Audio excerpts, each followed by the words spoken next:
बाबा जी प्रणाम।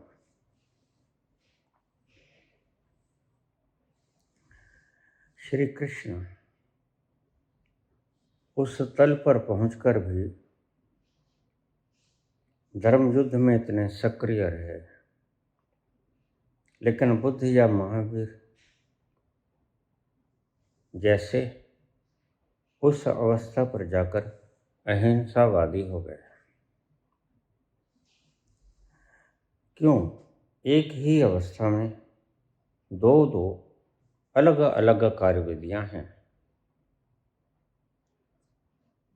कृपया मार्गदर्शन करें। पूछने वाले का नाम तो कुछ है नहीं। WOW word 25।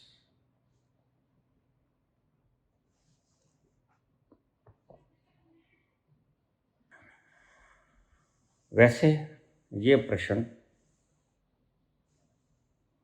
सभी के लिए है, एक व्यक्ति के लिए नहीं। सार्थक प्रश्न है। पूछा है कि बुद्ध और महावीर उसी तल पर गए और अहिंसावादी हो गए। कृष्ण उसी तल पर गए और धर्म युद्ध में सक्रिय रहे, हिंसावादी हो गए। हे अर्जुन उठ, मेरे द्वारा मारे गए इन प्राणियों का वध कर दे और श्रेय ले ले।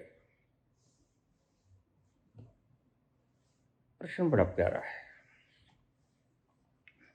आइए हम इसके रसातल में चलते हैं। रसातल का अर्थ वह तल जहाँ इसका रस है, जहाँ इसका निचोड़ है, जहाँ इसका सार है, मॉरल है, कंक्लूजन है।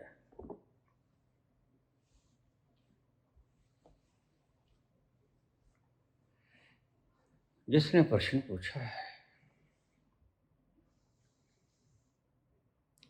उसने या तो मेरी सारी वीडियो सुनी नहीं,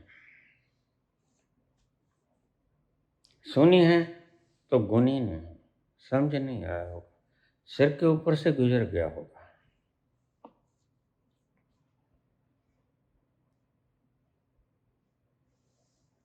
बुद्ध और कृष्ण दोनों एक तल पे नहीं। बुद्ध कृष्ण के तल पर नहीं जा सकता। कृष्ण जब चाहे बुद्ध के तल पे आ सकता है। यह फर्क है और यह फर्क बड़ा विराट है।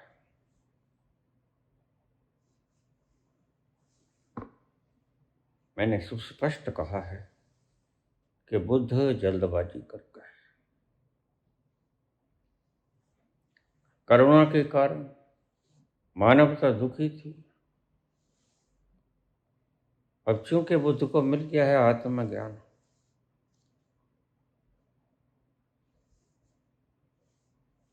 और वहां से साफ जीना सा पर्दा दिखता है और उसके पीछे परमात्मा की साफ हिलजुल दिखाई पड़ती है।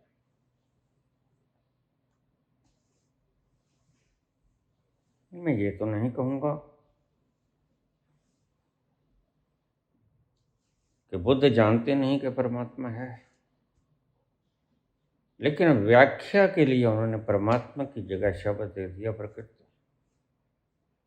ये बात कुछ अलग है। खुद भी नहीं पहुंचे हैं तो पहुंचे के बिना अगर परमात्मा के बारे में बोलेंगे, रहस्य के बारे में बोलेंगे, तो वो झूठ हो जाएगा। बेहतर यही है जहां तक पहुंचे हैं उसी को कह दिया जाए, परमात्मा को नकार दिया जाए। इसलिए बुद्ध नास्तिक, लेकिन कृष्ण नास्तिक नहीं है, कृष्ण आस्तिक भी नहीं। ये बड़ी मजेदार बात है।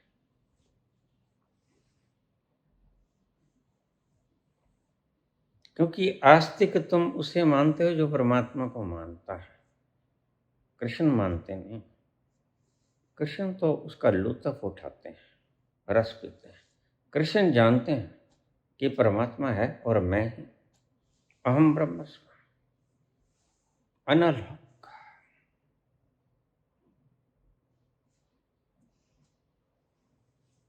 इन दो तलों का फर्क पहले समझ लो।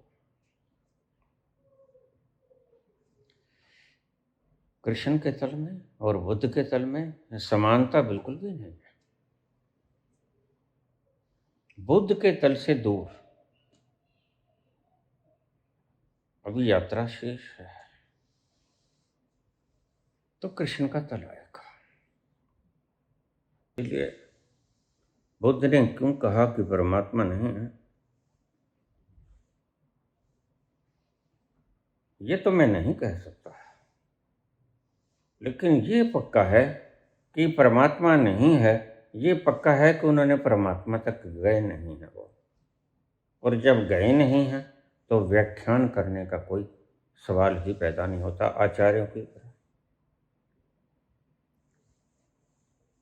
सर लोगों की तरह, ये झूठियों पाखंडों लोगों की तरह जो सचखंड में ले जाते हैं आपकी उंगली पकड़ के मरने के बाद।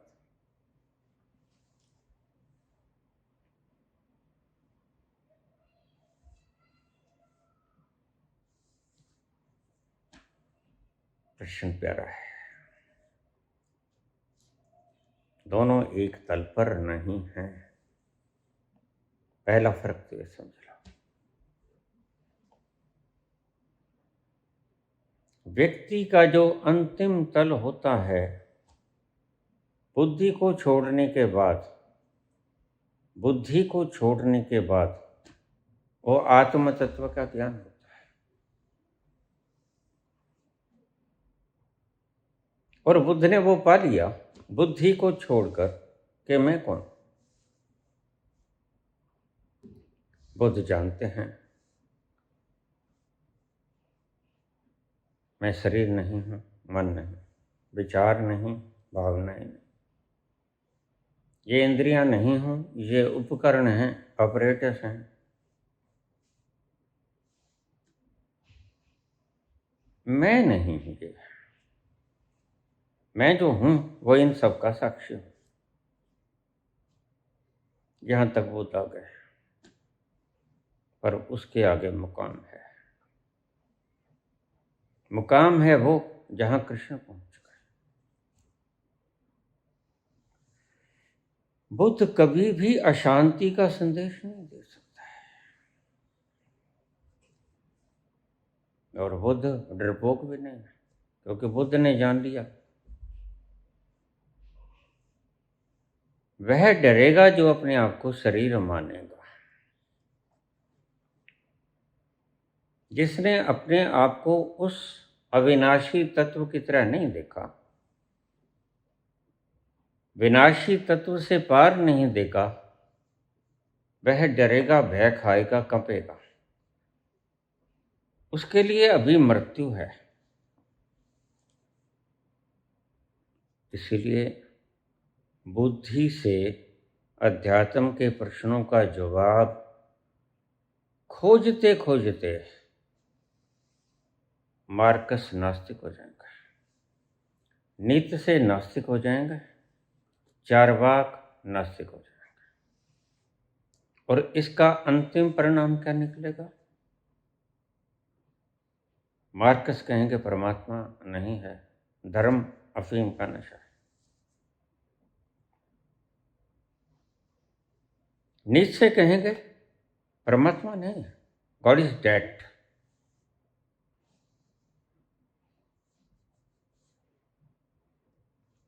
बुद्धि से परमात्मा के बारे में कंक्लूजन निकाल लेना, निष्कर्ष निकाल लेना, एक दिन तुम्हें पगला जाएगा। अगर तुम बुद्धि से परमात्मा की बातें करने लग गए आचार्यों की तरह, तुम देख लेना ये लोग एक दिन पागल खाने में होंगे। वैसे तो आज ही पागल खाने में, बस मात्र तुम्हें पता नहीं है, इनको भी पता नहीं है। लेकिन बुद्धि से परमात्मा तक नहीं पहुंचा जा सकता, बुद्धि से पागलपन तक पहुंचा जा सकता है। इसलिए आज नहीं कल ये आचार्य पागल होने वाले हैं। नीत्शे आचार्य ही था, मार्कस आचार्य ही था, चारवाक का आचार्य ही था, और नीत्शे अंतिम 11 वर्ष पागलपन में गुजारता है। चारपाई से उठ उठ के भागता है। नीत्शे के जीवन कांत बड़ा भयावह है, कंपा देने वाला है। और मार्कस भी अपनी जिंदगी बड़ी बेदर्दी में काटते हैं। मार्क्सवाद की बातें करने वाले। और तुम्हें एक बात बता दूं,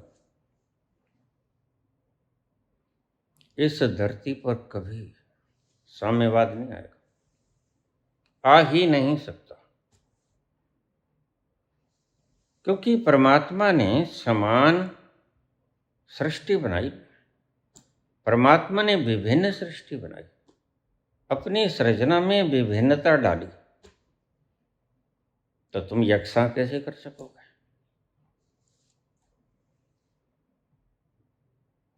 धरती को यकसा बना देने का सपना एक पागलपन है।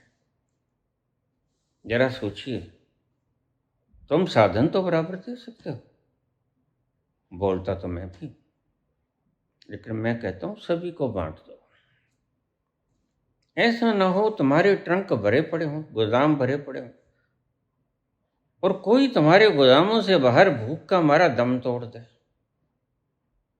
मैं ये बोलता हूं, मैं जानता हूं कि इस सृष्टि में, सृष्टि कह रहा हूं, समाजवाद साम्यवाद नाम की चीज कभी आएगी ही नहीं। It is impossible. क्यों? अब गौर से सुनना बात को। तुम रोटियां तो सबको 5-5 बांट दोगे, लेकिन एक तो 2 खाएगा, एक 5 खा के भी और मंगेगा। भीतर की अंदरूनी प्रक्रिया है, उसके ज्यादा एसिड बन गया, भी ज्यादा हार्मोन बन गए, ज्यादा डाइजेस्टिव सिस्टम जूसेस बन गए, वो और मांगेगा, कहेगा भाई भूख नहीं मिटी और दो। उसका कसूर क्या है? जरा सोच के बताना। जिसकी 2 रोटी से 3 रोटी से भूख नहीं मिटी, और प्रकृति ने जूस बनाया है, उसने खुद तो बनाया। हमारे भीतर एक बड़ी शानदार फैक्ट्री लगाई परमात्मा ने, लीवर, पैंक्रियास, बाइल, स्टमक, ये सब भी अपनी अपनी जूसेस क्रिएट करते हैं। अब जरा देखो, रामलाल का लीवर और श्यामलाल का लीवर। रामलाल का लीवर 3 रोटी मांगता, इतना जूस पैदा करता, और श्यामलाल का लीवर 10 रोटी मांगता, इतना जूस पैदा करता। तो रामलाल तो 3 रोटी से संतुष्ट हो जाएगा, श्यामलाल कैसे होगा? यह तो परमात्मा की देन है भाई। तुम्हें नहीं भूख लगी तो इसमें उसका क्या कसूर जिसको भूख लग गई? यहां भी समाजवाद लेके आओगे कि रोटी तो 3 मिलेगी?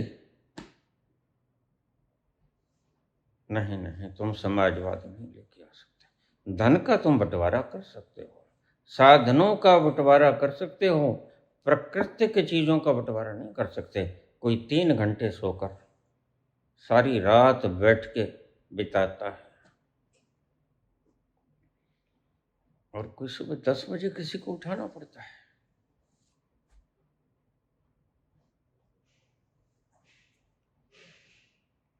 महान वैज्ञानिक एल्बर्ट आइंस्टीन सुबह 9 बजे उठते थे।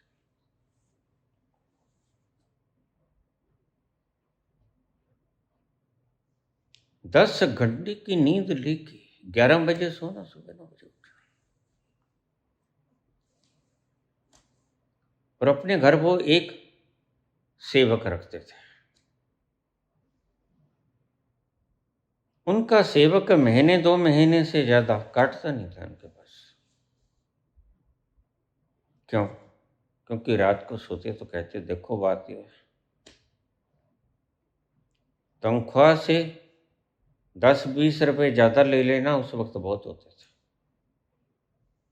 लेकिन सुबह मैं उठूंगा नहीं, मेरी आदत तो बुरी है, तुमने मेरे को उठाना है, किसी तरह उठा दो।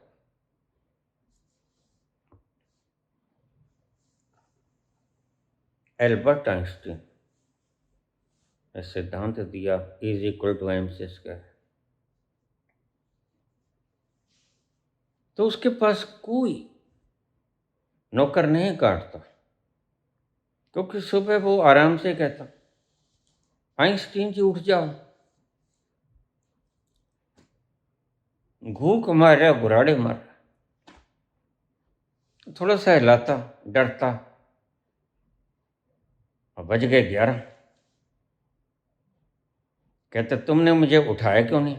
कहता, जी मैंने तो बहुत उठाया, अब जागे नहीं। भाई तुम कुछ भी किया करो, उठाया करो। थोड़े से तानाशाही रवैया अपनाना शुरू कर दिया, थोड़ा सा पानी फेंक देता, नहीं जगता, करवट बदल लेता। एक दिन तो हद हो गई कि थप्पड़ो थपड़ी हो गए। और रामू ने कहा कि इसको ऐसी नहीं बात बनेगी, चांटा मारा जोर से खिंचा के, जब कह रखा था तेरे को माफ है, तू जगा देना बस मेरे को। एक बात समझना, जो कम सोता है बुद्धिहीन होता है, और जो रात को 1:30 बजे लोगों को दर्शनों के लिए उठाता है, वह लोगों को बुद्धिहीन बना रहा है। बहुत बड़ा पाप है। हिंदुस्तान में चल जाएगा, बाहर के देशों में नहीं चलेगा, अमेरिका में नहीं चलेगा। अमेरिका की तो नींद वैसे ही खत्म हो गई है, वहां तो गोलियां लेके सोना पड़ता है।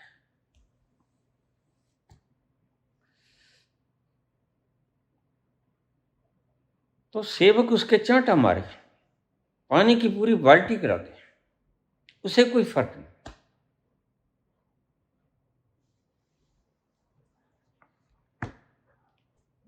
एक बार थपड़ो थपड़ी हो गए, उसने कॉलर खींच लिया, भूमि पर पटक दिया, तगड़ा था, खूब लड़ाई झगड़ा हुआ। आखिर में आइंस्टीन कहने लगा, भाई देखो, मुझे 15 मिनट और सो जाने दो, हाँ फिर मैं उठ जाऊंगा। ऐसा था आइंस्टीन, उठा फिर भी नहीं।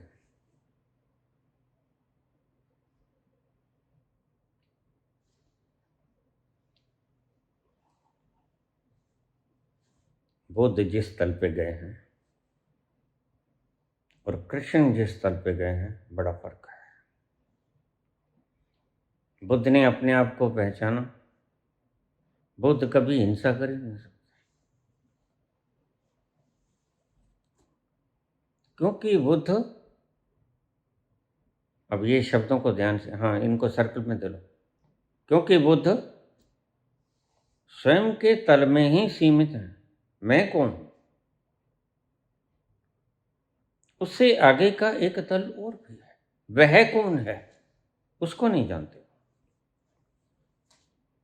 मैं कौन हूं, हु एम आई, यह वो जानते, हु इज ही यह वो नहीं जानते, यह जानते हैं कृष्ण। इसलिए बुद्ध कभी हिंसावादी नहीं हो सकता।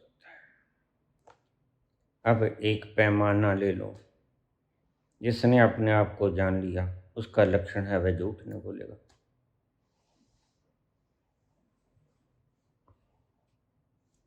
और जो झूठ बोलता है, झूठ ही बोलता है।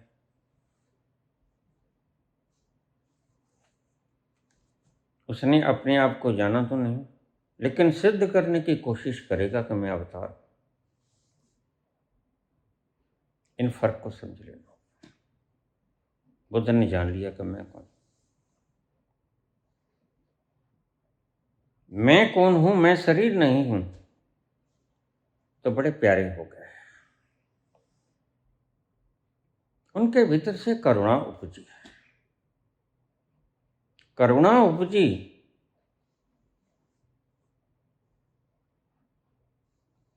क्यों तंग हो रहे हैं ये बेचारे, व्यर्थ का बोझ सर पे लादे हुए हैं।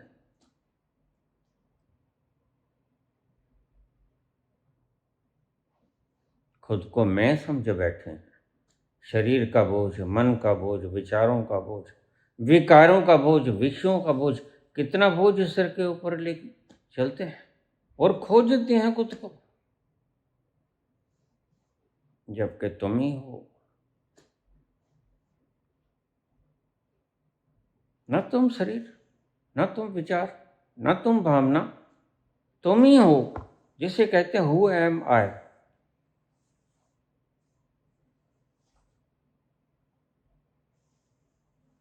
यहां तक वो तक है करुणा जगी। इसलिए बुद्ध बड़े करुणावान होते हैं, दयालु होते हैं। प्यार से बोलेंगे, नहीं समझेगा उसे फिर समझाएंगे। मरते वक्त उन्होंने इंतजार किया एक भक्त का, वह आया नहीं, उसका प्रश्न न रह जाए कोई, क्योंकि मेरे जाने के बाद जवाब कौन देगा। बुद्ध अच्छी तरह से जानते हैं, हजारों साल नरगिस अपनी बेनूरी पे रोती है। बड़ी मुश्किल से होता है चमन में दीदार पैदा। मैं चला जाऊंगा, फिर कौन कब आए कौन जाने। तो इंतजार किया, आखिर में वह व्यक्ति आया, तो बुद्ध ने प्राण छोड़े।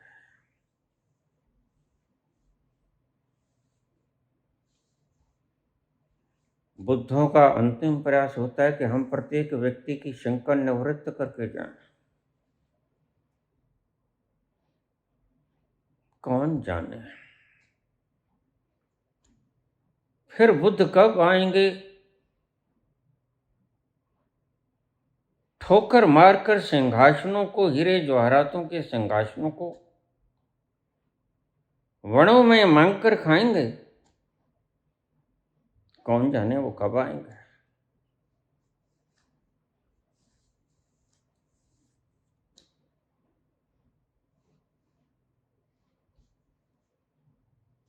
इसलिए बुद्ध जाते जाते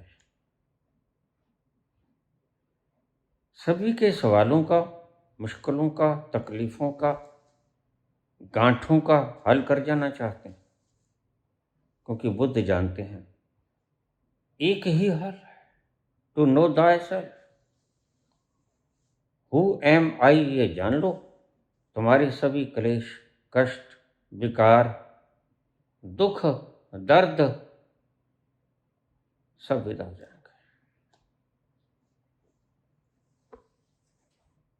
तुम्हारी सारी तकलीफें तुम्हारी इस मान्यता से पैदा होती हैं कि तुम शरीर हो, तुम विचार हो, तुम भावना हो। तुम्हारी भावनाओं को कोई ठुकरा देता है, तुम अदालत में जाके चैलेंज करते हो, जबकि भावनाएं तुमने ही बनाई होती हैं। अभी 1-2 दिन पहले की बात है, विष्णु के बारे में कुछ हमारे चीफ जस्टिस ने कह दिया, बवाल मच गया। अब ये बवाल किसने मचाया? मूर्खों ने। क्योंकि समझाने वाले आज भी समझा रहे हैं कि नामदेव की माता को ठाकुर जी ने गर्भवती किया, जबकि ठाकुर तो स्टील के हैं या पत्थर के हैं, उनमें तो जान है नहीं। जिसके भीतर जान नहीं, उसके भीतर स्पर्म कैसे पैदा होगा? नामदेव के मानने वाले कोई ऐतराज नहीं करते इस बात पे।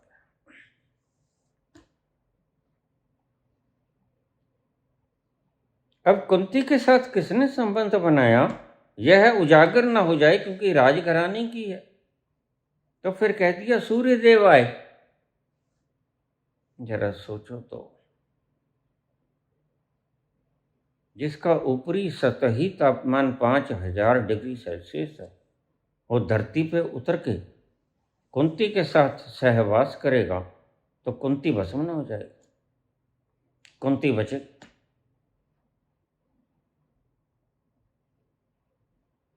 वो क्षेत्र बचेगा, ये धरती बचेगी, राख हो जाएगी जल के, समुद्र उबल जाएगा, सभी प्राणी मर जाएंगे, सूरज धरती पर उतरेगा।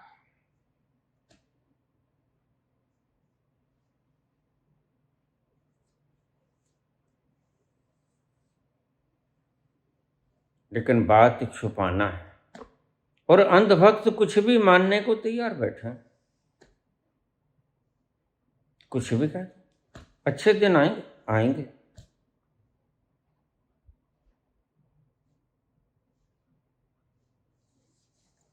पेट्रोल तेज हो रहा था, किससे पूछा क्या अंधभक्त? बड़ी अजीब सी दलीलें देते हैं जी लोग, पेट्रोल महंगा हो गया है।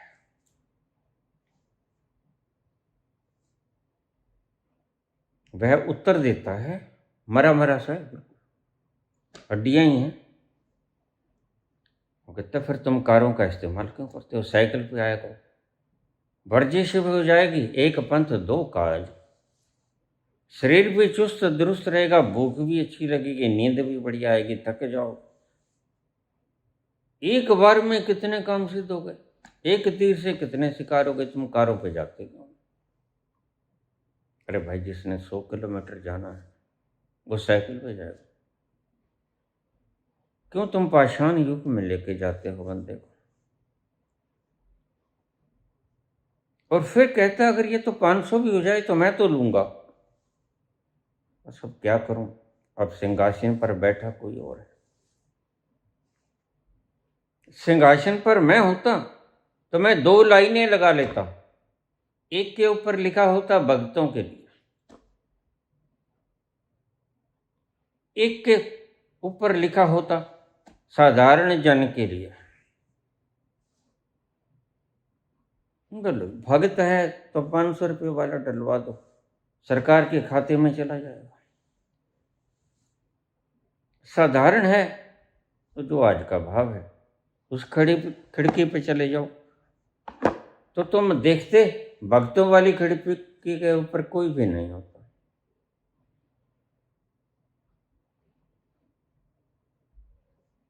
बस कहने की बात है, इनकी जुबान ज्यादा चलती है।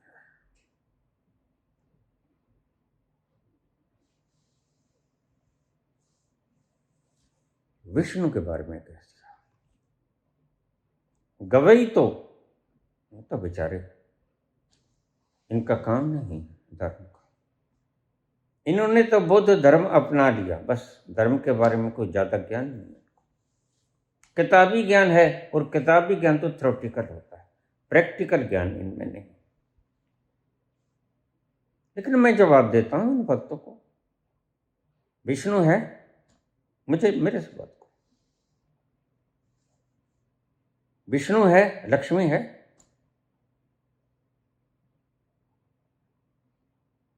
अगर किसी ने विष्णु देखा हो तो मेरे पास आ जाए। किसी ने ब्रह्मा देखा हो, शंकर देखा हो तो मेरे पास आ जाए। हनुमान देखा हो, दुर्गा देखी हो, कोई देखा हो, काली देखी हो, मेरे पास आ जाए। तुम्हारी मन की कल्पनाएं प्रतीकात्मक चिन्ह है, सिंबॉलिक रिप्रेजेंटेशन। तुमने मान लिया है, बस जैसे अलजेब्रा में हम मानते हैं, मान लो सुपोज a = 7, बस यही कहानी यहां है। लेकिन ठीक कहा उसने, तुमने मूर्तियों से क्या लेना है, अंडे लेने हैं तुम्हें? विष्णु होते हैं क्यों व्यर्थ की बातों पे वक्त खराब करो। इसलिए हिंदुस्तान के भीतर रिसर्चर पैदा नहीं हो पाए, इन्वेंटर पैदा नहीं हो पाए। तुम बात करते हो इजराइल की, तुम बात करते हो जापान के। जापान एक नास्तिक मुल्क है। तुम बात करते हो चाइना की, चाइना नास्तिक मुल्क है। तुम कहोगे वो तो बौद्धवादी है, बुद्ध खुद नास्तिक है। बुद्ध कहते हैं परमात्मा है नहीं।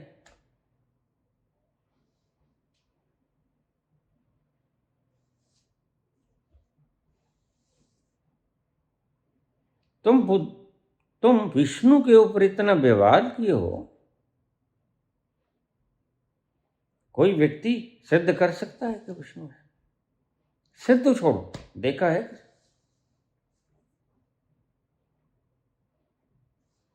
ये वही लोग हैं जो सदा मस्जिदों के भीतर मंदिर तलाशते रहते हैं। ये इन्वेंशन होती हैं। देखो वहां तलाश लिया, वहां तलाश लिया, सारी उम्र यही करते रहेंगे और धम्म से अगर मर जाएंगे। ना खुदा ही मिला ना वसाले सनम, ना इधर के रहे ना उधर के रहे।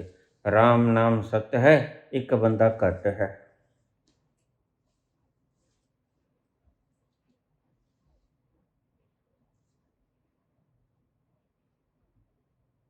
कोई पीछे नहीं है अंधभक्ति में, न स्त्रियां ना आदमी। कल्पनाओं का मूड जाल चाहिए इन्हें, दिल के बहलाने को गालिब ये ख्याल अच्छा है। मात्र ख्यालों को तुमने सत्य मान लिया है। मैंने बड़ा तराशा उस विष्णु को, कहीं नहीं मिला, क्योंकि मेरे पास कुबेर आ गए थे। कुबेर कहते बाबा देखो, जब शादी की इसने लक्ष्मी के साथ पहले जन्म में, तो इसके पास पीछे नहीं थे। तुम ऐसा मत करो। तो देवताओं का कोष अध्यक्ष मैं हूं, मेरे पास कोष पड़ा था। मैंने कहा भाई जिम्मेवारी दे, तेरे ऊपर तो कोई इतबार नहीं।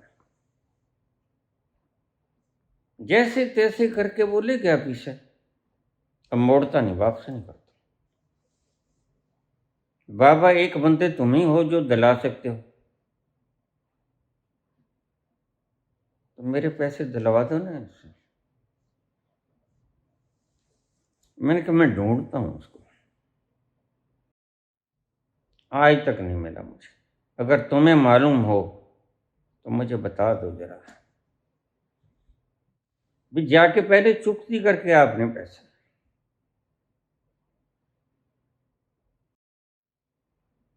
इसे कौन चुकाएगा भाई? कहानी है, एक बार भगवान विष्णु और माता लक्ष्मी के बीच में कलह हो गया, विवाद ज्यादा बढ़ गया। लक्ष्मी क्षीर सागर छोड़कर चली गई। विष्णु ने बहुत ढूंढा लेकिन लक्ष्मी मिली नहीं मिली लक्ष्मी, तो आकर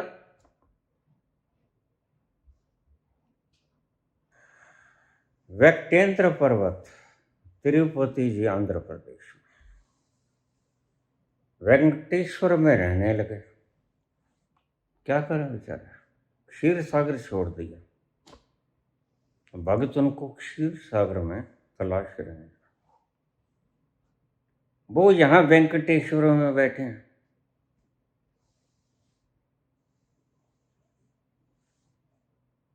क्या हुआ कि लक्ष्मी जी फिर से पैदा हुई। इंतजार बहुत किया विष्णु जी ने, लेकिन लक्ष्मी नहीं लौटी। तो यहाँ के रहने लगे वेंकटेश्वर में। बड़ी मजेदार कहानी है कि पद्मावती देवी के रूप में जन्म लिया लक्ष्मी ने, और विष्णु जी मोहित हो गए, विवाह का प्रस्ताव रख दिया। पद्मावती देवी बड़ी अमीर थी, वो कहती ठीक है लेकिन भव्य विवाह होना चाहिए, सारे देवलोक को बुलाया जाए, सभी को बुलाया जाए। देवलोक का नाम सुनकर वेंकटेश में रहने वाले विष्णु तो बुआ बुआ करने लगे, बुआ बुआ बुआ, क्यों पीछे कुबेर के पहले ही धन्य थे, और कुबेर को कैसे निमंत्रण दे।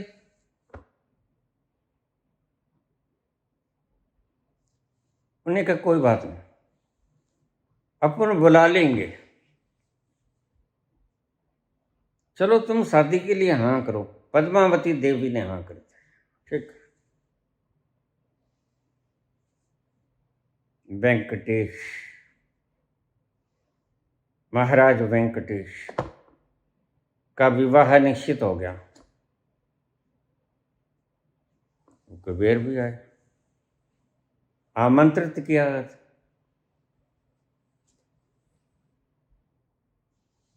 तो मैंने कह दिया वहां बैठे।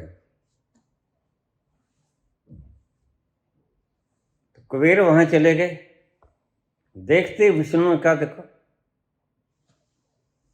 बोलना नहीं, तेरे पीछे चुका दूंगा, बाबा जिम्मेवार है, उन पे तो इतवार है ना। कहता उन पे इतवार तो है लेकिन क्या करूं, तू गया कहाँ था। अरे शादी धूमधाम से हो जाने दे, बढ़िया पार्टी मिली है, उल्लू की सवारी है।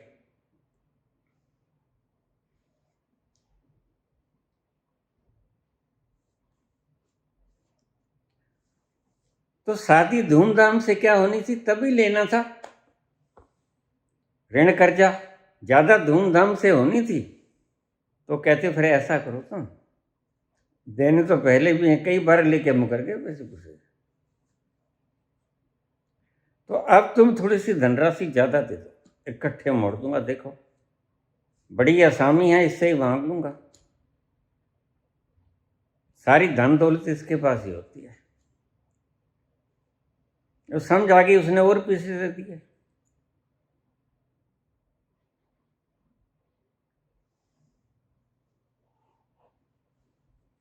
कुबेर से कहने लगे कि देखो कलयुग के अंत में वेंकटेश प्रसाद, अब ध्यान से सुनने वाली बात, जो चढ़ावा आएगा ना भक्तजनों का, उनमें से तेरा ऋण चुकता कर दूंगा।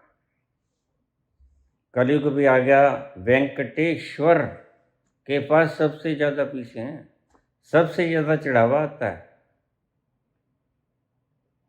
और कुबेर मुझे तंग करता है, विष्णु जी पता नहीं कहां गए।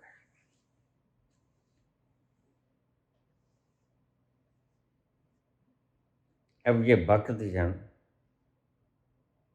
उस बेचारे शरीफ व्यक्ति के ऊट पटांग बोल रही हैं, लेकिन मैं कहता हूं तुम विष्णु को देखा है तो मेरे पास लेकर आओ। पहले तो मैं बुलाऊंगा कुबेर को, मेरी जिम्मेवारी तो उतरे, तुम ज्यादा मत ऐसा करो।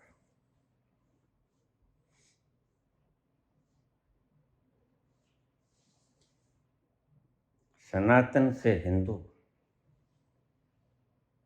जब से हुआ है तब से अंधभक्त पैदा हुए जा रहे हैं। इतने गपोड़ संख इन्होंने लिख दी है, और फिर गपोड़ संखों को इसने सही भी मान लिया। यही तो लियाकत है, यही तो इनके भीतर की प्रज्ञा है, क्वालिफिकेशन है इनकी, कि हर एक गप को ये ठीक मान लेते हैं। इनसे कह दो वो देखो एम जो बना हुआ, ये कहेंगे बिल्कुल ये तो 4 मंजिला है, होगा कुछ भी नहीं।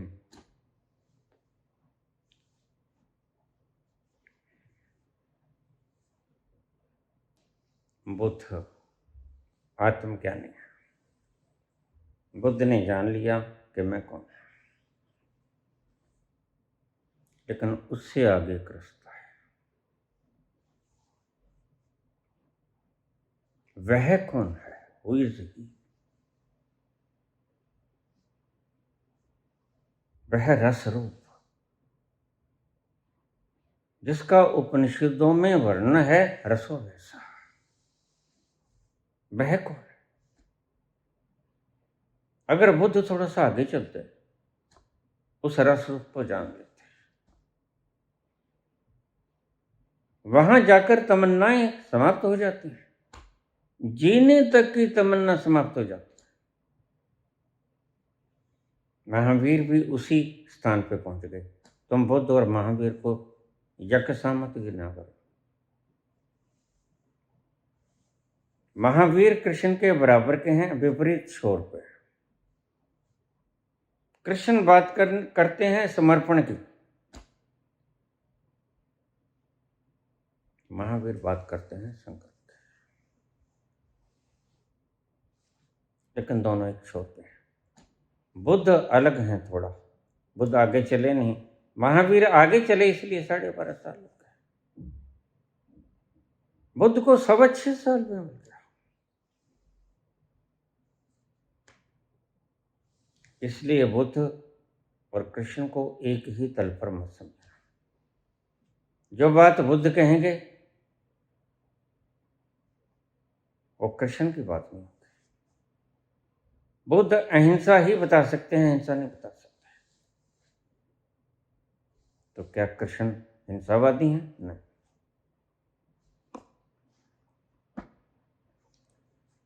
कृष्ण परिस्थितिवादी हैं। जहां शांति की जरूरत है वो शांति दूत भी बन के जाते हैं। गए भी थे दुर्योधन की सभा में। और जहां अशांति की जरूरत है, युद्ध की जरूरत है, वहां पांचजन्य से बिगुल भी बजा देते हैं। और दुर्योधन ने जब कहा कि इस ग्वाले को कैद कर लो, तो वहां शक्ति प्रदर्शन की भी जरूरत होती है। किसी एक धारा पर चलने वाले कृष्ण नहीं है, बहुआयामी है, लेकिन बुद्ध एक आयामी है, 1 डायमेंशन। यही फर्क है दोनों में। बुद्ध अहिंसा की ही बात करेंगे,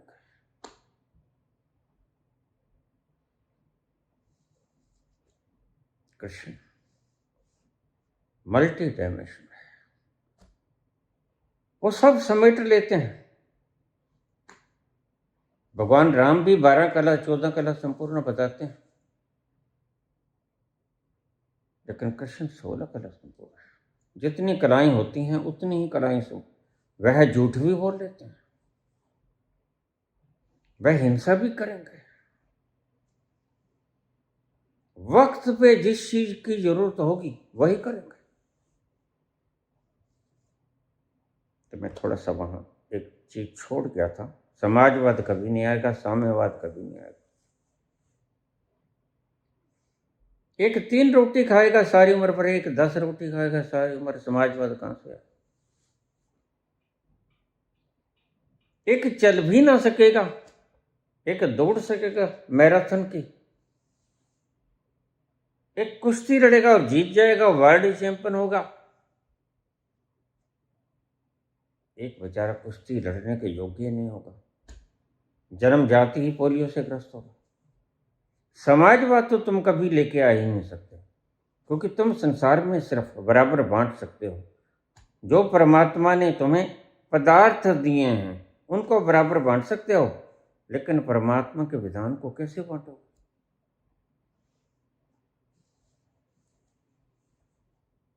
बुद्ध अहिंसावादी हैं मात्र। वह प्रकृति को सब कुछ समझते हैं। Every action there is an equal and opposite reaction. कर्म का फल आएगा, लेकिन कृष्ण कहेंगे कर्म का फल आएगा, लेकिन मैं तुझे माफ भी कर दूंगा। और यही बात जब कुरान में बोली गई तो तुमने बावेला खड़ा कर लिया। कृष्ण कहेंगे बिल्कुल तुम मेरी शरण में आ जाओ, हम तो हम सर्व पापेभ्यो मोक्षयिष्यामि मा शुचः, मैं तुझे माफ भी कर दूंगा। लेकिन माफी की बात बुद्ध के आगे नहीं चलती।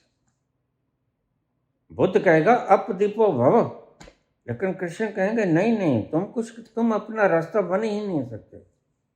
शिष्य अपना गुरु कैसे बन सकता है? तुम मेरी शरण में आ जा, मैं तेरे गुरु बन के तेरा मार्ग प्रज्वलित करूंगा और तुझे मार्गदर्शन करूंगा, तू पहुंच जाएगा, तेरे सभी पापों को हरण कर लूंगा। बुद्ध और कृष्ण में बड़ा फर्क है। तुमने एक तल पर कैसे गिन लिया पुत्र?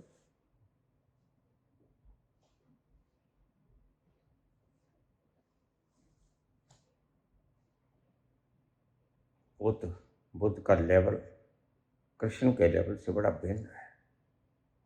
अगर सही सही अक्षर में प्रयोग करूं तो बुद्ध का लेवल कृष्ण के लेवल से बड़ा निम्न है। लेकिन तुम पहले बुद्ध के लेवल तक तो आओ। ये सवाल तो पूछता है। अभी तुम खोपड़ी के ऊपर बैठे बैठे सवाल पूछ रहे। अभी तुम सब कुछ जानना चाहते हो सूचनाओं के माध्यम से, चलना नहीं चाहते। तुम सिर्फ थ्योरी चाहते हो, प्रयोग नहीं करना चाहते, एक्सपेरिमेंट नहीं करना चाहते। यही तुम्हारी दुविधा है। बिना चले मंजिल करीब आएगी कैसे? तुम वहीं खड़े खड़े रास्ते का सारा मैप खंगाल लोगे, ऐसा ऐसा रास्ता होगा, ऐसा ऐसा कुछ आएगा, माइलस्टोन आएगा, ये नज़ारे होंगे, लेकिन चलोगे है नहीं तो एक कदम भी मंजिल करीब नहीं आएगी।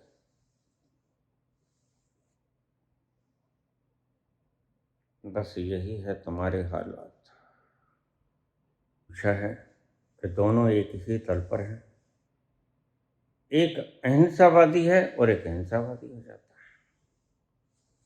एक कहता है तुम ही अपने रास्ते के पथ प्रदर्शक बनो, दूसरा कहता है तुम तो नहीं बन सकते, तुम कैसे बनोगे? मेरी शरण में आ जाओ, मैं तुम्हारा रास्ता प्रज्वलित करूंगा, बताऊंगा, मैं खुद ही ले जाऊंगा। मरने के बाद नहीं, जीते जी लेके जाऊंगा।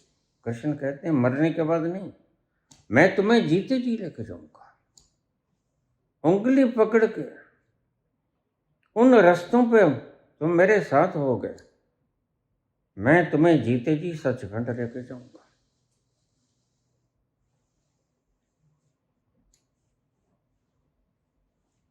आज पाखंडियों से दुनिया भरी पड़ी है। मजबूरी उनकी है, मैं जानता हूं। मजबूरी है कि उनकी इच्छाएं बहुत हैं। अब सुनिए, मजबूरी उनकी इच्छाएं बहुत हैं, जरूरतें बहुत हैं, वासनाएं बहुत हैं, कल्पनाएं बहुत हैं, समृद्धियां हैं, किसी से बदला लेना है, किसी ने गाली निकाल दी थी 40 वर्ष पहले, कोई घरेलू झगड़ा है, अभी तक दिमाग में घुसाए हुए हैं, वो उनका बदला लेना है।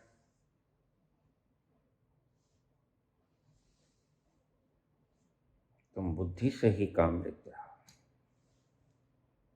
और अगर तुम बुद्धि से परमात्मा को भी खंगालने की चेष्टा करोगे तो याद रखो, बुद्धि से परमात्मा मिलता नहीं।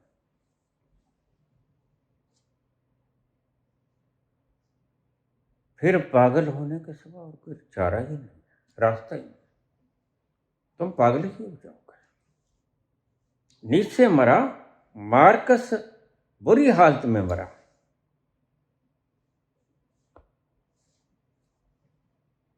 और चारवाकों का तो अंत ही कोई नहीं। ऋणम कृत्वा घृतम पिबेत। चारवाकों को तो तुम पैसा उधार दे तो वो वापस नहीं करेंगे। चारवाकों की बड़ी बेइज्जती हुई, उन्हें उधार मिलना बंद कर, और इस थाने घड़ीस लिया और कचहरियों में ले गए। वो कहते जी हमने लेने हैं इनसे। तो फिर इंटरनेशनल मंच के ऊपर उनकी बेइज्जती होगी ना। यही तो हुआ। गांधी उपवास पर बैठ गए, 55 करोड़ रुपए दो भाई पाकिस्तान को, जब वायदा हुआ है। तुमने जमीन ज्यादा ले ली, 55 करोड़ रुपए दो, तुम्हारे पास संसाधन ज्यादा है।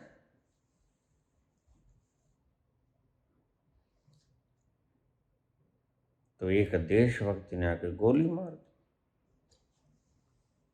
जैसे उससे बड़ा देशभक्त कोई है ही नहीं।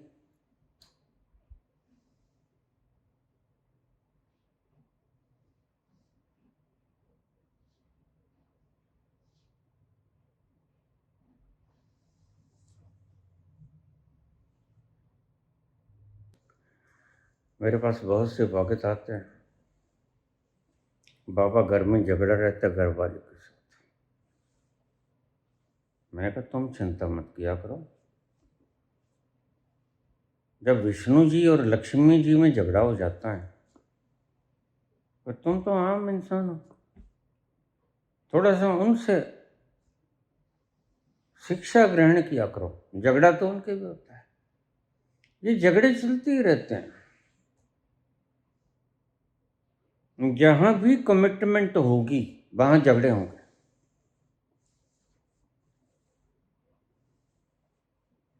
और पंडित जी अच्छी तरह से सभी देवताओं को बुला के, आता कोई भी नहीं, मंत्र पढ़ते हैं, सभी देवताओं को बुला के 7 वचन ले लेते हैं। और पंडित जी को खुद अगले जन्म का नहीं पता, लेकिन इनको 7 जन्मों में बांध देते हैं। यानी पंडित जी बंधन के कारक हुए ना। ये लोग मुक्ति कैसे देंगे आपको? फेरों कराने वाले बंधन में बांधने वाले हैं, मुक्त कैसे करेंगे? मुक्त तो कोई संत ही करेगा, पंडित मुक्त नहीं कर सकते।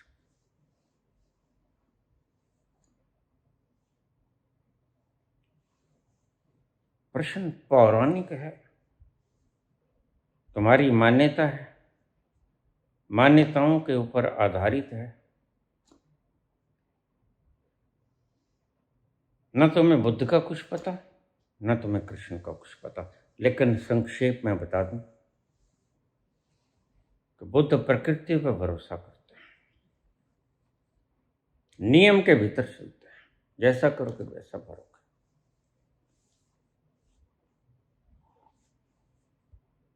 कृष्ण कहते हैं जैसा करोगे वैसा भरोगे, अगर तुम प्रकृति तक सीमित रह गए।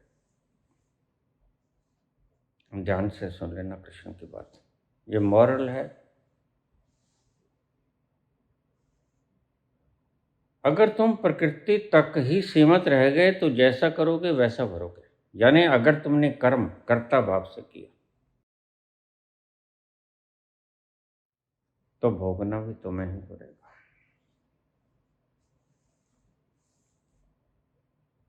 अगर तुमने अकर्ता भाव से किया, यानी तुमने मुझको समर्पण करके कर्म किया, फिर तुम्हें नहीं भोगना पड़ेगा।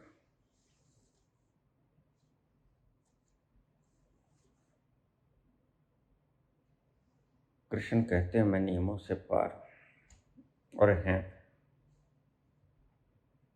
बस यही फर्क है कृष्ण और बुद्ध। बुद्ध नियमों के भीतर रहते हैं और कृष्ण नियमों से पार चले जाते हैं।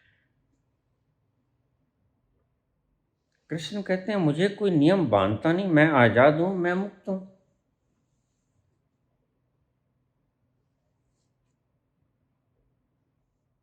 वो तो तुम्हें नहीं कह सकते कि मेरी शरण में आजा, मैं तुम्हें मुक्त कर दूंगा। वो तो तुम्हें कहेंगे भाई अपना देखा पड़ा विचारो, अपने पथ प्रदर्शक बनो, अपना दिया खुद जलाओ। लेकिन कृष्ण कहेंगे नहीं, तुम्हारा दिया मैं बन।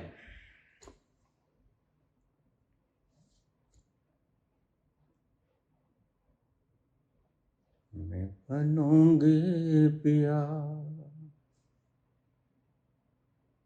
मैं बनूंगी पिया तेरे पथ का दिया, दिया पथ पे जलाने दे, साथी ना समझ कोई बात नहीं, मुझे साथ तो आने दे, जिस पथ पे चला। दोनों में फर्क है। बुद्ध कहेंगे अपदीपो भवा, कृष्ण कहेंगे अपनी बागडोर मेरे हाथों पे छोड़ दे।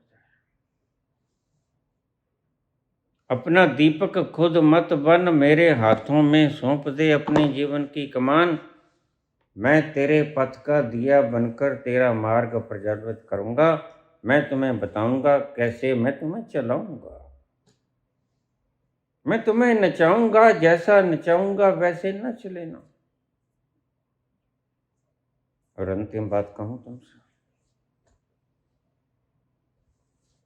सत्य तो यही है,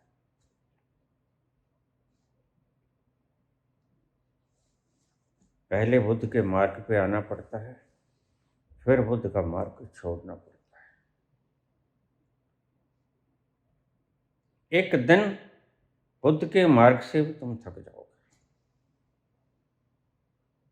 लेकिन एक मार्ग ऐसा है जहां तुम कभी नहीं थकोगे।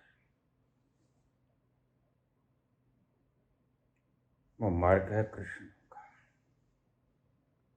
बुद्ध बच जाते हैं, मैं हो के बच जाते हैं।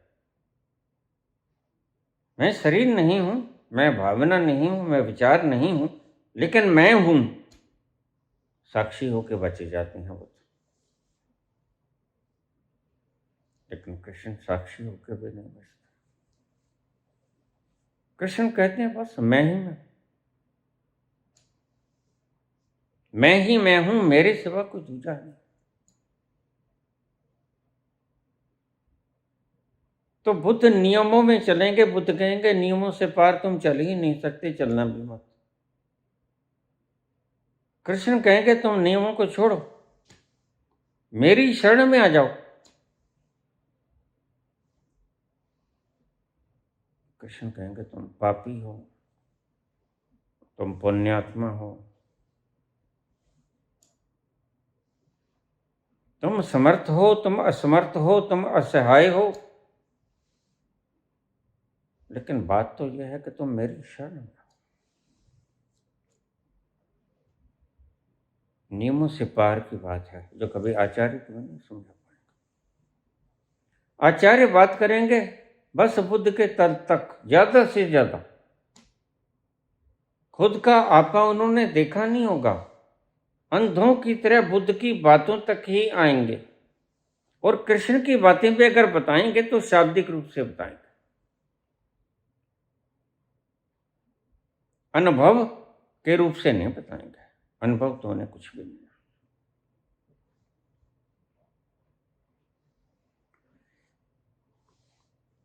दोनों एक तल पे नहीं।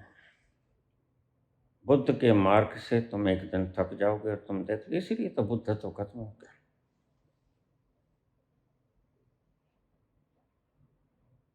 बुद्ध खत्म हो गया।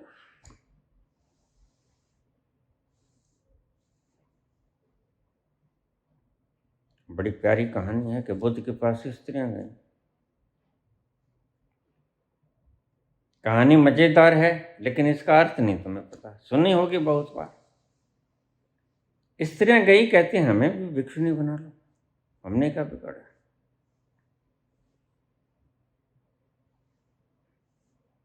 बुद्ध ने पहले टाल मटोल किया,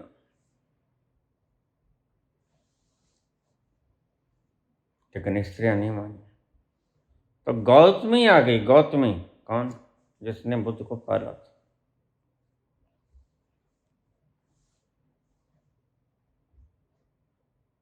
महामाया की बहन जिसने पाला था बुद्ध को, वो तो 7 दिनों में स्वर्गवास हो गई थी। बुद्ध की माता पाला था गौतमी ने। गौतमी कहने लगी प्रभु ऐसे न करो, तुमने वो दर्द देख लिया है, हमें भी अपनी शरण में ले लो। गौतमी की बात को ठुकरा न सके बुद्ध कहते ठीक, मैं स्त्रियों को दीक्षा दे देता हूं, लेकिन मेरी बात गौर से सुन लेना, मेरा धर्म 500 वर्ष से ज्यादा रहेगा।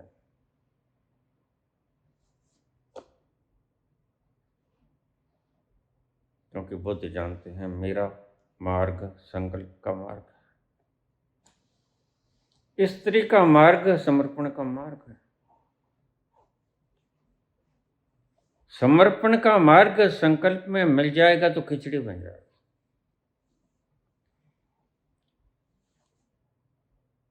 समर्पण संकल्प को बिगाड़ देगा, खिचड़ी हो जाएगी, अन्नकूट बन जाएगा और मेरा धर्म खो जाएगा, शुद्ध नहीं बचेगा। आज वही हुआ है। ना व्यक्ति संकल्प में पूरा है, ना व्यक्ति समर्पण में पूरा है। तुम कहीं भी तो पूरे नहीं, इसलिए बीच में अटके हो, लटके हो, पेंडुलम की तरह।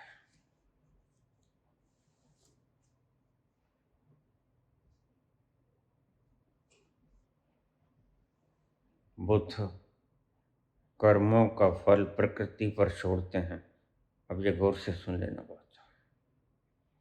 बुद्ध कर्मों का फल प्रकृति पे छोड़ देते हैं, न्यूटन की तरह। अब reaction there is an equal and opposite reaction. कर्म विधान के अनुसार छोड़ देते हैं, लेकिन कृष्ण कहते हैं कि कर्मों के फल को मैं बनाता हूं। इन शब्दों को तुमने सुना भी बहुत होगा, दोहराया भी बहुत होगा, लेकिन इन अर्थों को नहीं तुमने जाना होगा। वे एक शब्द सुनिए कृष्ण का, कर्मण्येवाधिकारस्ते मा फलेषु कदाचन।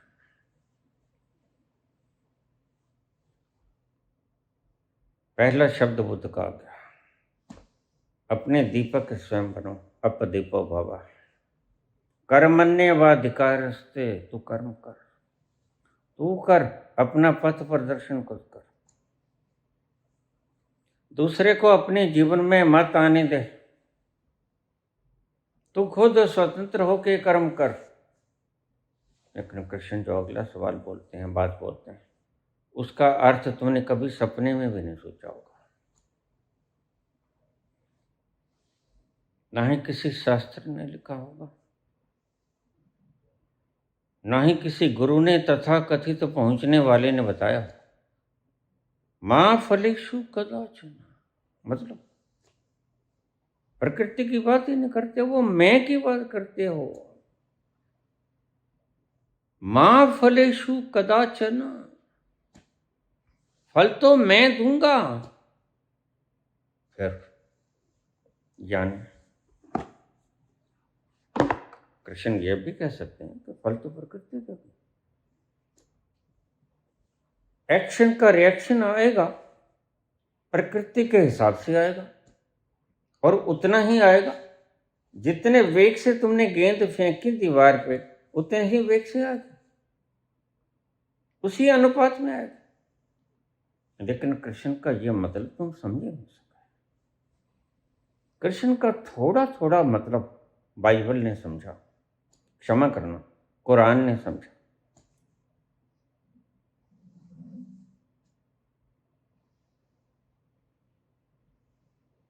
मुझसे पूछा गया, बाबा आपके ये अर्ध चंद्रमा बनता है किस चीज का है?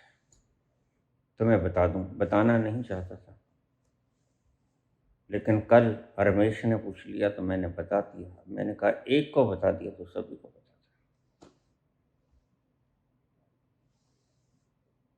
आपका माथा दो चिन्हों को प्रकट करता है, सूर्यवंशी और चंद्रवंशी। हमने देखा भगवान राम के यहाँ सूर्य का जन्म होता है, सूर्यवंशी, और कृष्ण के यहाँ माथे पर चंद्र का निशान होता है।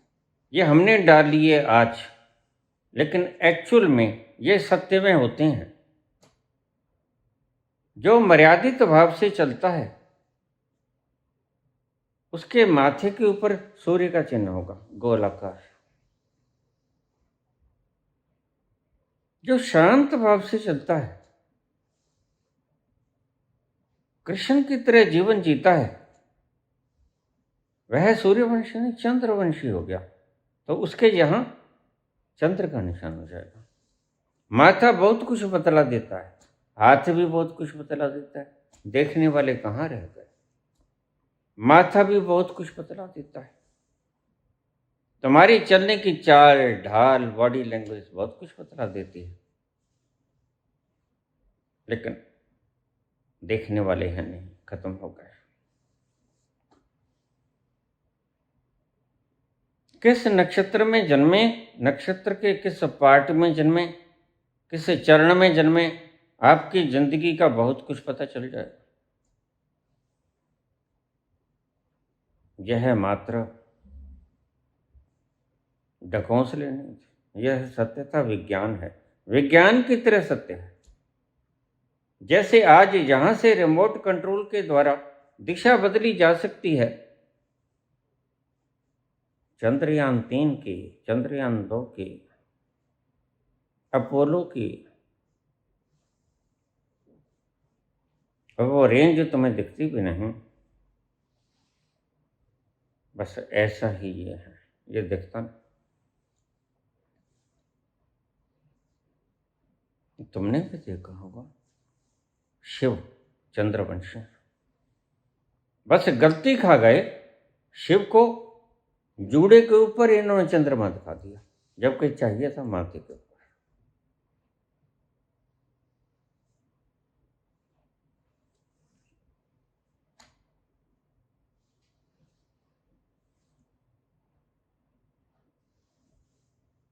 शब्द आता है ललाम भाल लगन कहा, माथे पर विशेष चिन्ह है चंद्रमा का। यह अर्धचंद्र, तीज का चंद्रमा, जोड़े के ऊपर, माथे के ऊपर। ललाम भाल, भाल माथे को कहते हैं। लगन कह शिवेति मंत्र मुच्चरण कदा सुखी वहा में।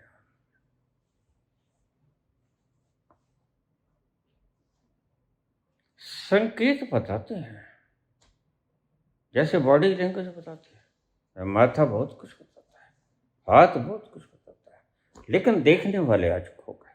देखने वाले खो गए तो पाखंडी पैदा हो गए। परमात्मा तक उस तल पर पहुंचने वाले खो गए तो आज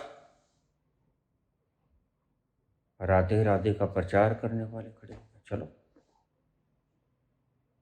अपने ही कुछ कमा लेते हैं, मान यश सम्मान, नाम बना रहेगा। नाम किसका बना रहेगा? राधा के बहाने खुद का नाम। बड़ी अतंत्र भारी है।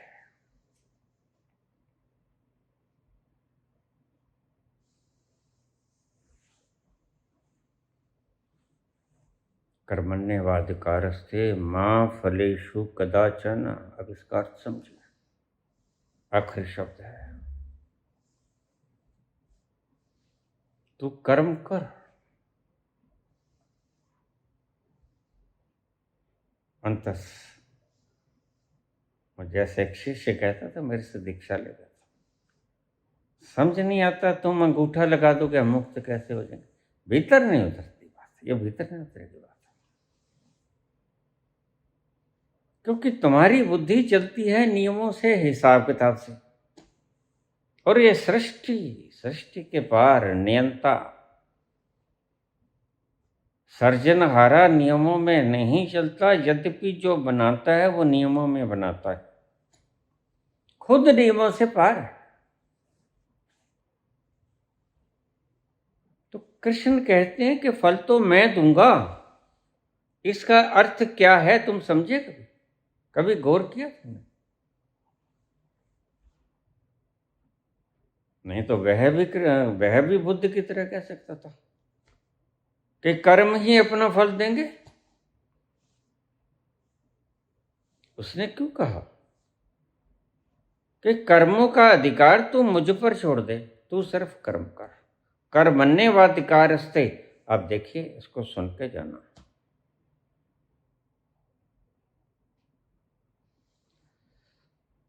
तू सिर्फ कर्म कर, यही अधिकार है तेरा। इससे ज्यादा तेरा अधिकार भी तो नहीं है। फल के ऊपर तेरा कोई अधिकार नहीं। फल मैं तुम्हें दूंगा। और क्या फल दूंगा? क्या प्रकृति के अंदर दूंगा?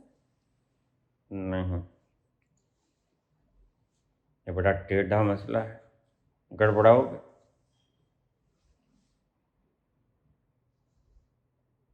बुद्धि हिल जाएगी, भूकंप आएगा बुद्धि में।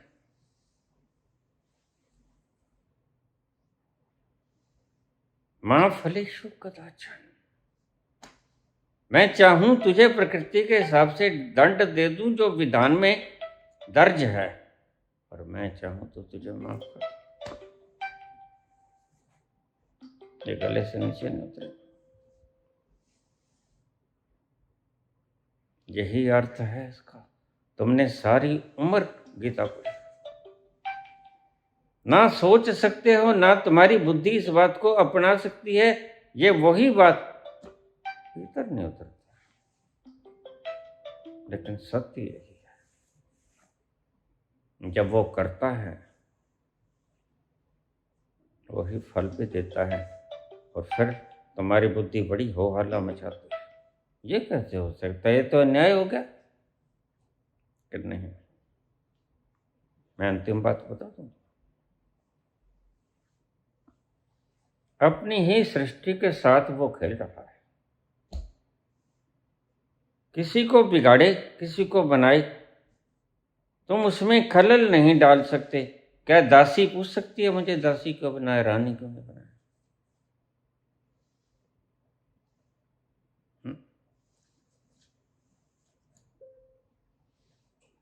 दासी पूछ सकती है?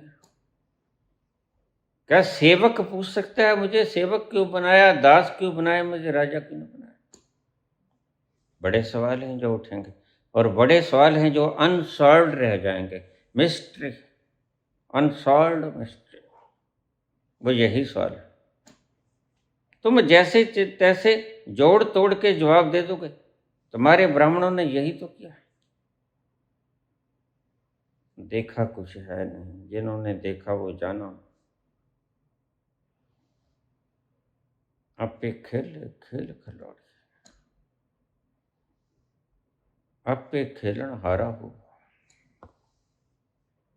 बिगड़ेगा उसी का बिगड़ेगा। वह दंड नहीं देगा तो खुद को नहीं देगा। बड़ा उलट मसला है, घबरा जाओगे, तुम्हारे सारे मापदंड टूट जाएगा। अंतिम बात है, कहते हैं मेरे समर्पित हो जा। तो ऐसा नहीं है कि अगर तुम उसके समर्पित हो गए तो फिर कोई रिश्वत हो गई, नहीं।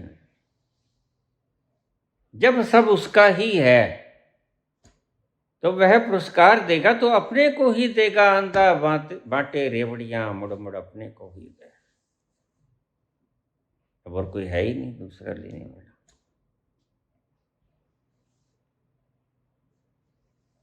अब तुम इतनी गहरी बात को समझ ना सकोगे, लेकिन बात तो ये सत्य है। तुम्हारी बुद्धि हो हल्ला मचाएगी, तुम्हारी बुद्धि नियमों का हवाला देगी। बाबा कैसे हो सकता है, हम कैसे मान लें? मत मानो भाई। मैंने तो आपसे नहीं कहा मानो, मैंने तो आपसे ये कहा कि सत्य ये है। तुम्हारा मानना आवश्यक नहीं है, और तुम्हारे मानने से वह बदल नहीं जाएगा। करता तो वही है जो चाहता है। तुम अच्छा करो, तुम बुरा करो,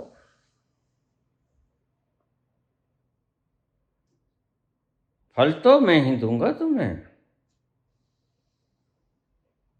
हाँ, तुम्हारी बुद्धि बड़ा शोर मचाएगी।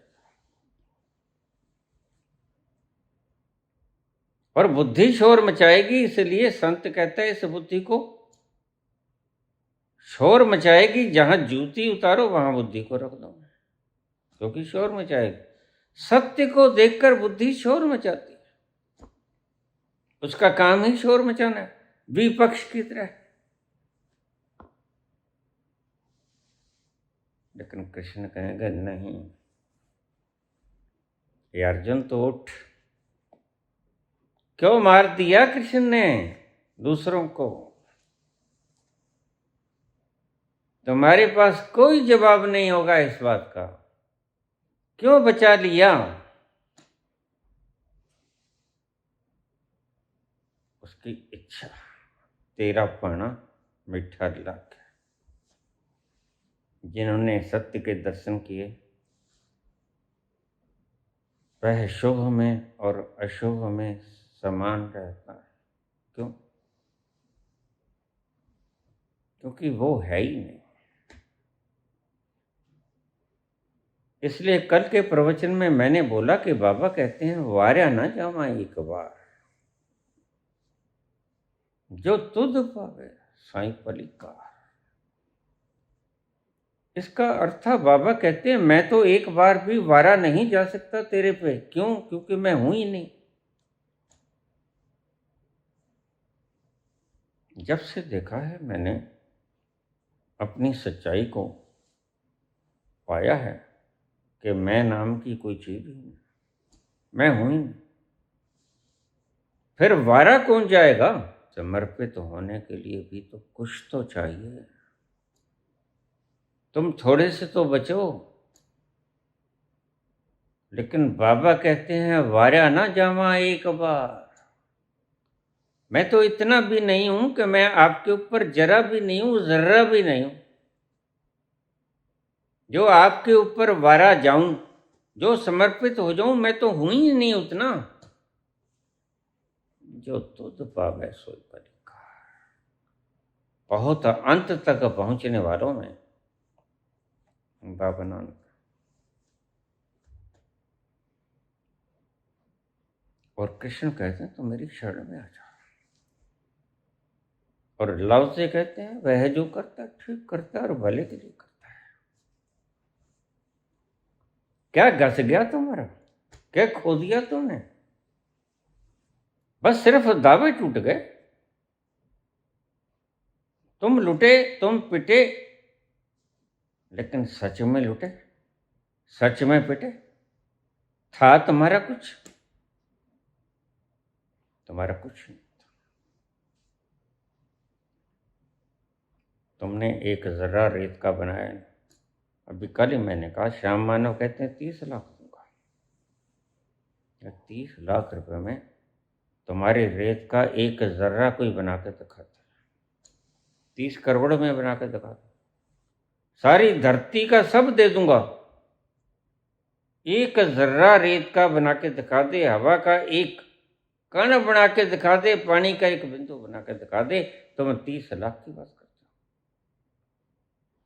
किसकी बात कर रहे हो तुम? मुफ्त में ढूंढना चाहते हो उस परमात्मा। 30 लाख फ्री ऑफ कॉस्ट।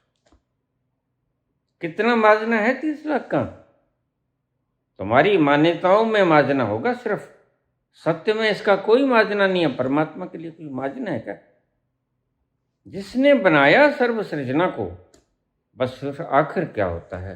आखिर तुम हार जाते हो।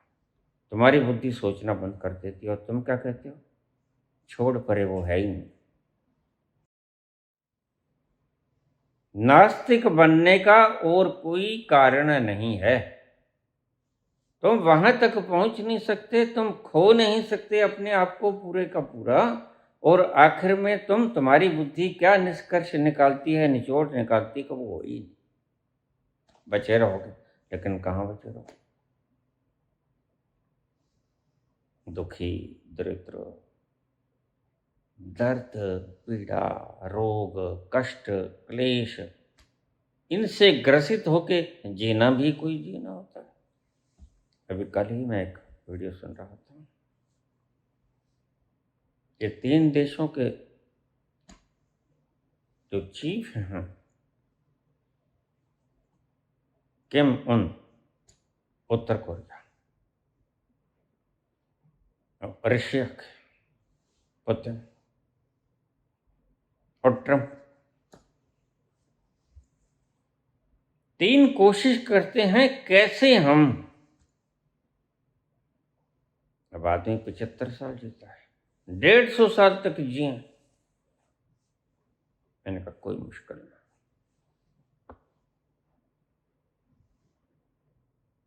बस सिर्फ टिश्यूज की संरचना की जो टीले होते हैं ऊपर, उनके ऊपर काम करना है। जो हमारे टिश्यूज के ऊपर होते हैं, क्रोमोसोम्स के ऊपर होते हैं, उनके ऊपर काम करना है, उनको घसने से बचा देना है।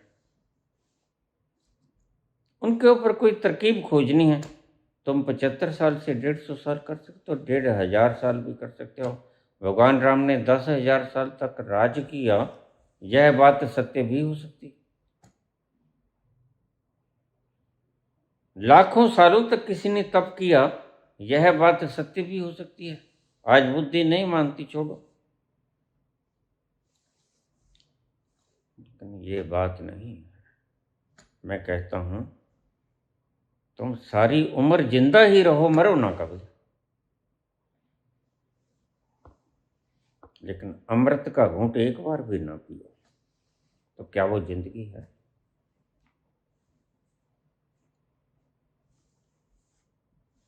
वो जिंदगी को तुम जिंदगी समझते हो? लोगों के ऊपर रोब जमा लिया, तानाशाह बन के हुक्म चला दिया, ये जिंदगी है? इसको तुम जिंदगी समझते हो?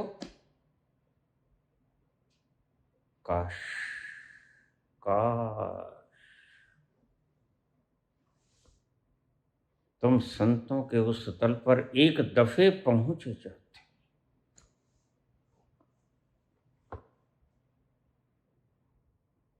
बुद्ध ने एक झलकी देखी थी सिर्फ मृत व्यक्ति के भीतर, कहीं कुछ दिख गया था उसे। ऐसे ही इतना बड़ा साम्राज्य नहीं छोड़ा जाता, त्याग नहीं किया था, कुछ बड़ा पा लिया था, कुछ बड़े की झलक पाली थी, पक्की पक्की के वो है, और वो कौन है, बस इस तलाश में निकला था। वो जान तो गया था कि वो है।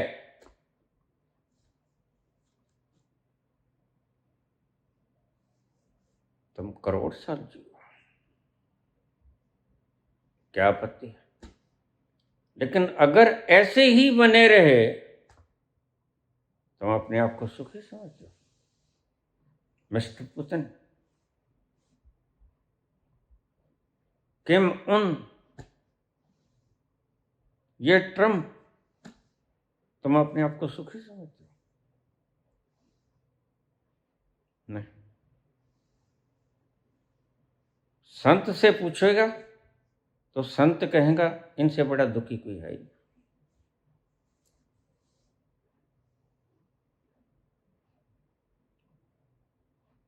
तुम सारे देश का भार उठाने वाले गधे हो। जो भार ढोता है वो गधा ही तो होता है, खच्चर हो या गधे। पुतिन अपने देश का भार, ट्रंप अपने देश का भार, किम उन अपने देश का भार। 1000 तरह की तुम्हें चिंताएं रहती हैं। कभी कोई देश को पार ना कर जाए, ये किम उन तो बिल्कुल नहीं सोता होगा। नींद की गोलियां भी इसको सुला ना पाती हूं। कौन किस वक्त वफादार बेवफा निकल जाए। इसको नींद भी आती होगी तो उस संत की तरह नहीं आती होगी जो घोड़े बेच के सोता है। नानक घोड़े बेच के सोते हैं, उनके पास कुछ। नानक कहते हैं मेरे पास इतना भी नहीं है कि मैं एक बार बलिहार हो जाऊं तेरे पे, इतना भी तो नहीं है, मैं कर्ण भी तो नहीं हूं। समर्पण होगा क्या, मेरे पल्ले है क्या, मैं हूं या नहीं? यही तो मैं कहता हूं, आखिर में व्यक्ति यही पाता है। इसलिए बोलती बंद हो जाती है कि मैं हूं नहीं। आज तक जो माना था वो मेरी कल्पना थी, मेरे सपने थे, मेरे ख्वाब थे। ख्वाबों के सिवा कुछ ना था। आज दिख गया नंगी आंखों से कि मैं नहीं हूं, और ये जब दिख गया तो अनुभव के इस परम कगार पर ये शब्द निकलते हैं, वारा ना जमाई कबार। नहीं हूं बाबा, मैं इतना भी नहीं हूं, मैं रेत के एक कण के बराबर भी तो नहीं हूं। तुम खोज सकते हो, इनमें एटम है, मॉलिक्यूल्स हैं, मॉलिक्यूल्स में एटम है, एटम में इलेक्ट्रॉन प्रोटॉन न्यूट्रॉन है।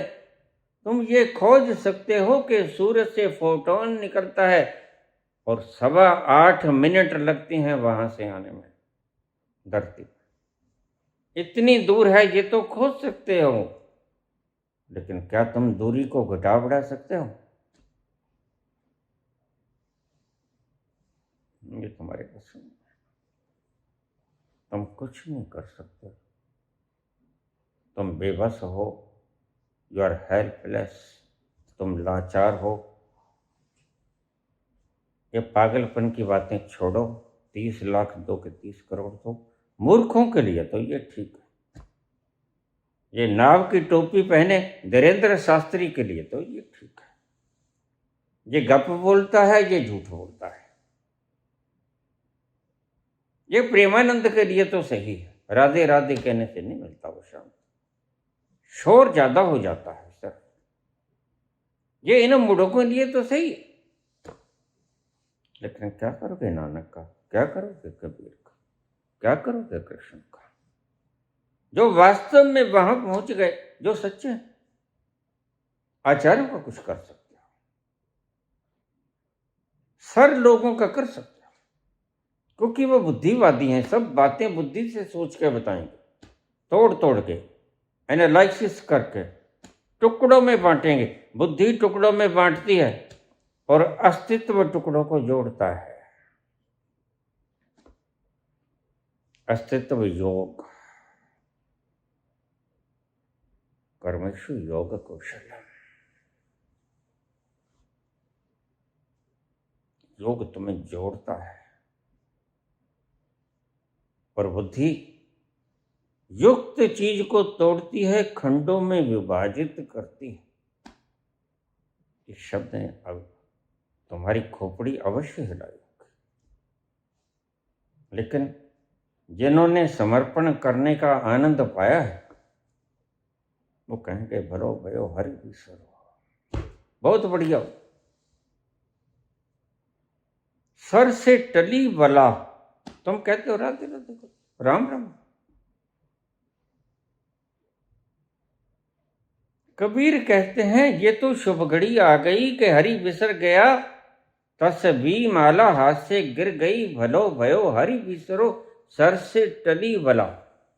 जैसे थे तैसे भय, तुमने नकली नकली बना लिया था, जैसे थे वैसे तो आज देखा पहली बार जाकर कि कैसे थे और बना कैसे दिए तुमने।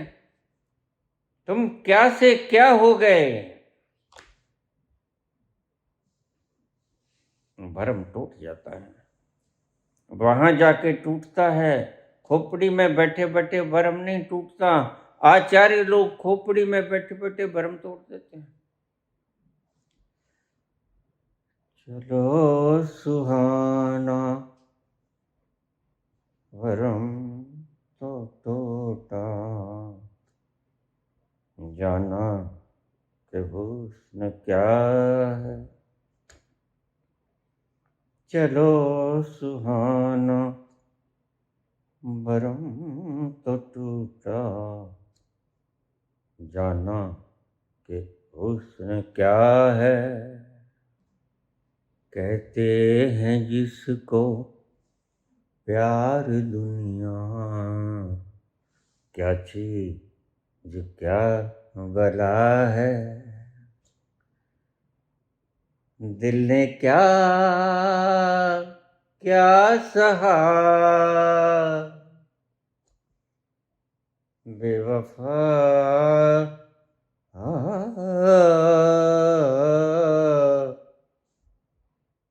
तेरे प्यार में, क्या से क्या हो गया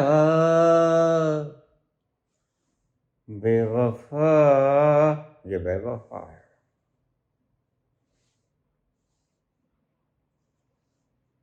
ये ठगनी, ये माया, ये बेवफा है, तुम्हें ठग लेती है, क्या से क्या बना देती है। अलग अलग रूप से सिद्धांत और शब्द तुम्हें सौंप देती है और तुम्हें लूट लेती है। तो भरम टूटता है वहां जहां तुम देख लेते हो नग्न आंखों से सत्य को। और क्या देखते हो? मैं नहीं। पहले मकाम पे दो मकाम आते हैं। पहले मकाम पे तुम देखते हो कि मैं शरीर नहीं, विचार नहीं हूं, भावनाएं नहीं हूं, विषय नहीं हूं। ये पहला पड़ाव बुद्ध। उससे अगला पड़ाव मैं ही नहीं। बात खत्म। आखिरी पड़ाव कृष्ण का पड़ाव, लाओसे का पड़ाव, मैं ही नहीं हूं। बाबा नानक का पड़ाव, कबीर का पड़ाव, रैदास का पड़ाव, मैं ही नहीं।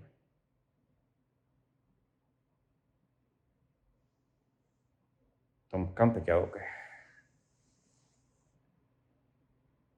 लेकिन जिन्होंने स्वाद जाना मिटने के बाद, फना होने के बाद, जिन्होंने, जिस परवाने ने क्षमा के भीतर समा के भस्मीभूत होने का आनंद जाना, वही जानता है, वही जानता है कि क्या खोया क्या पाया।